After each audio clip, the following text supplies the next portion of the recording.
Quer aprender a tocar guitarra muito bem, igual seus guitarristas preferidos? Esse cara é um dos melhores guitarristas do Brasil e tem um método pronto que com certeza pode te ajudar a se expressar na guitarra como você nunca imaginou. E se você não gostar, tem até 7 dias para pedir seu dinheiro de volta. Confere o primeiro link da descrição e comece ainda hoje.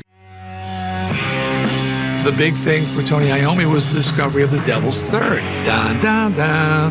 That very close movement in the music was literally banned in medieval times because they thought, this is a fact, they thought that it conjured the devil. That's one of those things that, man, you know, as a guitar player and a songwriter, you wish you could have wrote because you were defined immediately. Before that, we were playing bluesy jazz, you know, and it just went into this. It's hard to, I don't think we can explain it. Joining Iommi in the band originally known as Earth was singer Ozzy Osbourne, a bipolar slaughterhouse worker. I've always been a very rebellious type of a person from the age of whatever. My father said to me before he died that he always expected me to be in prison all my life, you know, because I just wouldn't conform to the system. Drums was burly iron worker Bill Ward. And on bass, Geezer Butler, a frustrated accountant who dabbled in witchcraft. It's hard to explain to people, but it was like a very close unit, and we had this thing going on with each other that was very strange. And Geezer in particular had all sorts of weird dreams and weird thoughts. You know.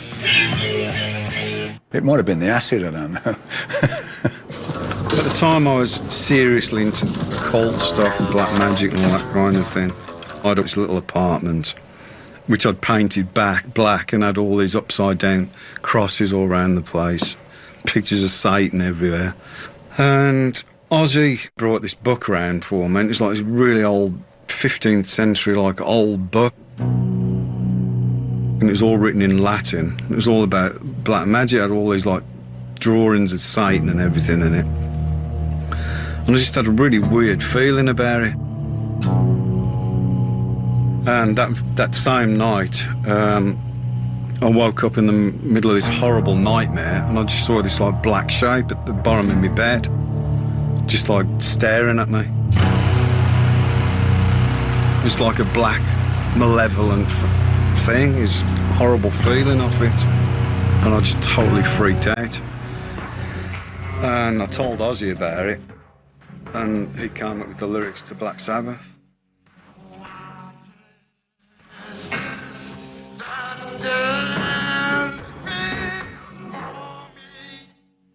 It was very different, and we knew it was very different when we done it. It was almost frighteningly different, you know.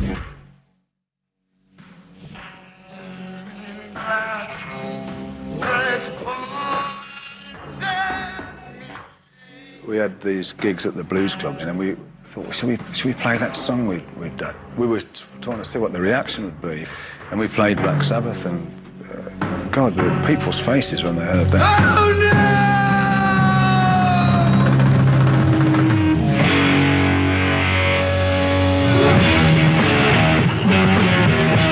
The song inspired the band to change its name to Black Sabbath. Let's scare people, they said.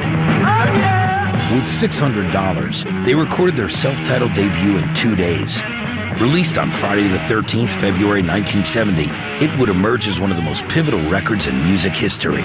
You only have to say Black Sabbath. And that's what heavy metal music is about. Thank God for that, or thank Satan for that. Every band that plays this kind of music today takes something from it. So how did the critics respond to this landmark musical achievement that ignited a revolution now in its 4th decade? The reviews were unanimous. Absolutely awful in most of the reviews.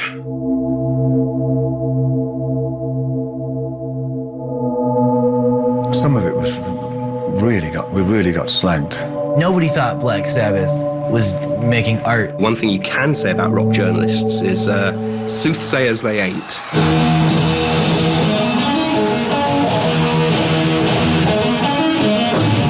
When the album came straight in the charts and went up to like number 3 or something in England, and it totally pissed them all off, because it made them look stupid.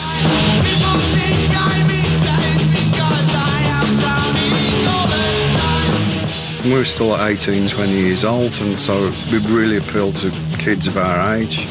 And it was something that the kids had for themselves, kind of thing. It was like a secret almost. Thank you very much, the show from Black Sabbath. Thank you.